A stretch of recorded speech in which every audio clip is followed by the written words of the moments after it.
జగన్ ఏమంటాడు, వచ్చే నెల 4న ద్రోహ దినం అని జరుపుకుంటాము. ఎందుకంటే సూపర్ 6 హామీలు ఇచ్చి అమలు చేయలేదని. అతను రైట్ చేసిన పాయింట్లలో ఒకటి అమౌంట్లు. ఇప్పుడు పాపం జనానికన్నా గుర్తుందో లేదో తెలియదు ఈ ఈ అంశాలకు సంబంధించి. ఒకటి, అందరికీ కూడా డబ్బులు ఇస్తానన్నారు. ఏదైతే ఆడబిడ్డ నిధికి 18,000, అంటే ఒక్కొక్కరికి 1,500 చొప్పున ఎంతమంది ఉంటే అంతమంది అన్నారు కదా. అది అసలు ఆ మహిళలకు గుర్తుందా? వాళ్ళు ఎవరు స్పందించట్లేదే. అదే సందర్భంలో జగన్ ఇచ్చినా కూడా ఓడగొట్టారే మహిళలే. నెంబర్ 1. నెంబర్ 2, నిరుద్యోగ యువతకి ఏడాదికి 36,000. ఆ నిరుద్యోగ యువతకి ఎవరికి గుర్తులేదే.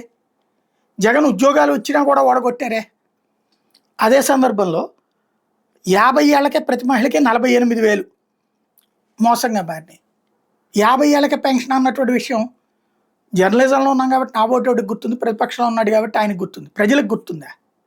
అలా గుర్తు లేకుండానే కదా వంశీని అరెస్ట్ చేశారు, ఆంజనేయులను అరెస్ట్ చేశారు, జగన్ అరెస్ట్ చేయబోతున్నారు, వాడిని వేసేస్తున్నారు, లోపల వీళ్ళని వేసేస్తున్నారు, వాడంతా వీడింత అని రాసుకొచ్చేది వార్తలు. ఇచ్చిన హామీలు మర్చిపోవాలంటే గత ప్రభుత్వం మీదన చర్చ జరిగిపోతూ ఉండాలి. ఇవన్నీ మర్చిపోవాలి. కొన్ని రోజులకి మర్చిపోయేలా చెయ్యడమే వీళ్ళ ప్రయత్నం. సోషల్ మీడియా పుణ్యమా అని ఈ గుర్తుకొస్తున్నాయి.